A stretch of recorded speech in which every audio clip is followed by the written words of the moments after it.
Pertama, lengan. Sesising nampak aurat, tak sah tawaf. Kalau dengan setengah tawaf lah, pasal tawaf sama hukum salat dan tawaf.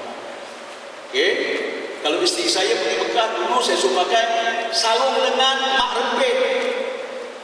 Sebab apa? Tebal, grip dia kuat sampai ke situ. Kalau sarung lengan biasa ada renda-renda pula, sekejap terang dia turun. Sekarang ada sarung lengan yang masuk ibu jari. Betul tak? Kita dah putus dah usaha hari ni di Kuantan, tak salah saya, boleh pakai kerana menutup sebagai kecil saja tangan. Boleh pakai, masalah. Yang kedua, perempuan dagu. Dalam mazhab Syafi'i, ujung dagu ni masuk muka. Tersising bawah dagu terbuka, muka tidak sah tawaf menurut mazhab Syafi'i. Itu kena jaga. Yang ketiga, perempuan kena jaga stokin. Stokin. Kalau isteri saya pergi umrah, pergi haji, saya belikan stokin tebal. Stokin macam stokin bola.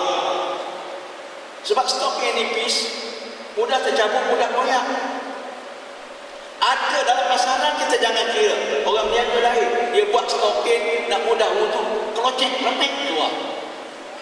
Jadi isteri saya pun pakai. Saya kata awak tawaf tak cukup 7 pusingan, saya rasa tercabut. Nampak tapak kaki ni. Anak pakai juga, okey, bawa spare.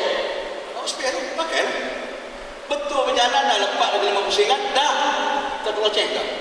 Pakailah, dia spare. Tindih kata tu. Tu baca. Saya dulu pernah pergi haji, isteri saya pergi haji. Saya kata, saya bagi sedikit duit kat dia, awak beli beberapa perkara untuk dapat pahala. Pertama, beli minyak cakapak yang kecil-kecil. Sani. Sebab banyak kita jumpa dalam masjid orang sakit betis. Keren, aduh, terbiasa. Kan? Pergi ke Mekah, hari pertama gagah, hari kedua gagah, hari ketiga jalan melayang. Pasal berarti dah Mekah, ada kan, macam robot. Nak pulih balik tu makan masa 2-3 hari dah. Jumpa dalam masjid, tadi dia punya cakapan, dia urut lah berarti dia, sedekah, dia dapat pahala. Beli stokin kalau perempuan. Sebab banyak kita jumpa perempuan stokin dia tembus dalam masjid. Nasihat dia, ni tipis ni nak, stokin ni kena pakai tebal. Ya ke? Alah, saya tak ada. Bagi, sedekah. Dapat pahala.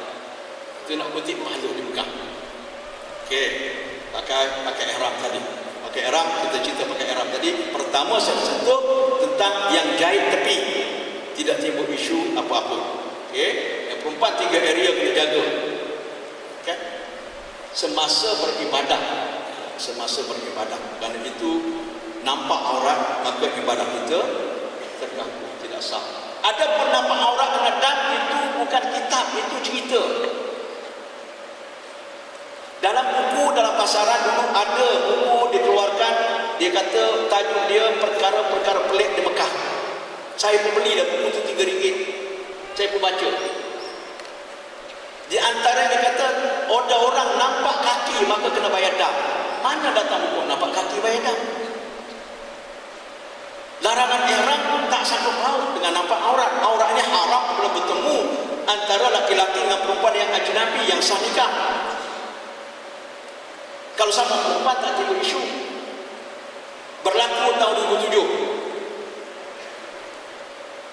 Saya dengan kawan saya maktab lainnya tapi kongsi hotel sama. Jadi pejabat saya sebelah, pejabat dia sebelah. Ada satu grup datang ke Mekah.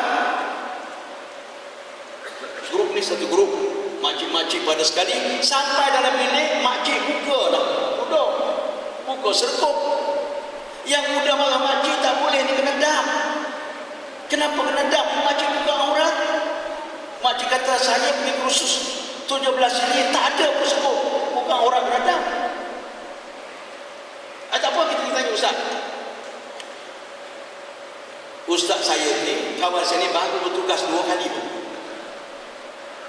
Kalau kena sebelah terkejut dah dia. Datanglah dia, si wanita tadi yang muda tadi, ajak suami dia sekali pergi. Suami dia ketua kumpulan lah, datang. Ni nak tanya ustaz, makcik ni dalam bilik tadi dia buka tudung dia, kena dam tak kena dam? Ustaz kata, kenapa buka tudung tak ada kena dam? Mana ustaz kata tak kena datang haji bawa jemaah.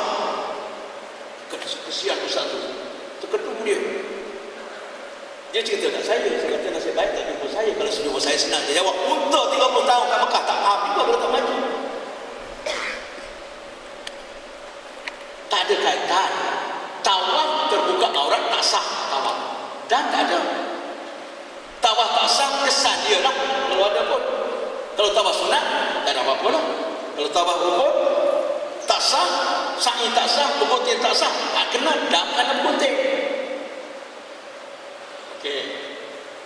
Apa itu tentang tutup aurat dan pakai ihram tadi. Laki-laki dua saja. Pertama, tak boleh tutup kepala. Yang kedua, tak boleh tutup tali pakai bergaya, sarung dan disarungkan. Perempuan tak boleh tutup muka walaupun sekejap-sekejap. Contoh muka. Boleh tutup kalau tidak banyak atau sekejap-sekejap. Contoh kita nak pergi masjid ada abu, kita tutup dengan sapu tangan. Lepas tu buka balik. Perempuan. Boleh dengan syarat apabila kita tutup. Kalau lepas kita jatuh tak lekat. Kalau ikat tak boleh. Termasuk kaca mata besar yang menutup sebagai besar muka. Kaca-mata kan ada orang macam tempurung hitam. Kacamata hitam perlu tak Mekah pasal cahaya banyak. Bagi mereka tak tahan dengan silau atau kena migraine. Bawa kacamata hitam.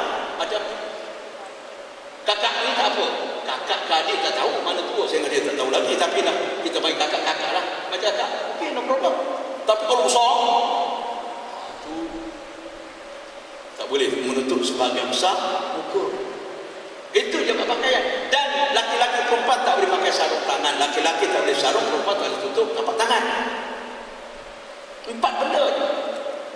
Baik, dalam pakaian yang mudah pula, tak sengaja, tak tahu, tak kena dam. Pengalaman saya, dalam tempoh 10 tahun saya bertugas di Mekah, tak ada seorang pun kena dam pakaian. Datang mengadu, Ustaz, bagi saya tertutup kepala dah Ustaz. Tertutup. Tertutup. Tahu dah. Tuan sengaja ke tak? Tak. Lepas tu dah ingat buka balik. Tak kena dah. Tak kena ke dia tadi? Buka dah. Sampai ada orang berniaga dam kat Mekah. Ada orang buat fatwa sebelum balik sembelih kambing seekor dam kot-kot. Mana dah tahu terlanggar dia kata. Jadi satu tahun tu, tahun 2004, saya beritahu ke kaunter keuangan, kalau orang nak bayar dam tak apa, nak bayar dam kiran tak ada masalah. Tapi selain pada itu, kalau kambing kena jumpa saya. Saya nak tahu kena ke tidak. Datang saya jumpa Ustaz, saya bayar dam. Dam apa Ustaz? Dam lah kot-kot, mana tertahu saya terlanggar. Kata Kak, tidak ada dam kot-kot. Okey. Tak ada dam kot-kot. Kalau tak berlaku, tak ada. Berlaku baru ada. Berlaku pun kena clear, tak boleh agak-agak. Kena jelas. Sebab dam peringkat demi peringkat berbeza-beza dam. Okay. Jadi pengalaman saya dam pakai ihram, tak ada orang kena dam. Satu pengalaman saya, jemaah umrah tahun 1999. Sampai di Ali, saya jadi jemaah. Tapi kalau zaman tu tak ada mutawif. Dalam pas tak ada siapa nak cerita. Jadi saya ambil alih lah tugas. Tuan-tuan, puan-puan semua, saya ni semua salah. Saya kata, kalau saya tak cerita, Allah Ta'ala marah kat saya. Tahu tak cerita korang. Kalau saya cerita, tuan pun tanya, siapa awak nak cerita-cerita. Jadi saya kata, terus saya declare, saya ni guru haji. Tapi saya datang umrah ni, datang sendiri. Pasal saya nak ibadah, tak nak bertugas dengan rumah. Saya pun ceramah lebih kuat. Sebelum turun, tuan-tuan dan laki-laki, pastikan kita hanya kain ihram saja, yang atas dan bawah, izar dan juga rida. Wewe tak main. Oh, ketawa lah kita buang. Kakak ketawa. Pergi naik ihram, naik bas sampai ke Mekah. Pukul 3 petang nak tawaf. Mesti itu panas. Tengah tawaf saya nampak seorang jemaah depan saya ni pakai seluar dalam warna biru. Dekat era tu lipi kena mana nampak biru. Letak tangkap cik. Acik pakai seluar dalam. Ustaz, ambil dulu. Saya ajak dia ke tepi. Kenapa pakai? Tak boleh ke? Ya saya dah cerita ke Amir Ali. Weh, ingat Ustaz gurau. Ini silap Ustaz, kalau banyak gurau macam tu boleh jadi. Ya Ustaz gurau. Buka sekali. Kenapa buka sekali? Iya. Kalau tak buka kena dah. Habis macam mana? Buka je lah. Letak. Dah buka. Dah buka, angkat kat tangan. Nak taruh mana Ustaz? Dia tanya saya. Saya kata, beg sandang lah. Ada beg. Dia pun masuk dalam beg. Rupa dalam beg tu ada tamar. Tamar kejap seluar dalam.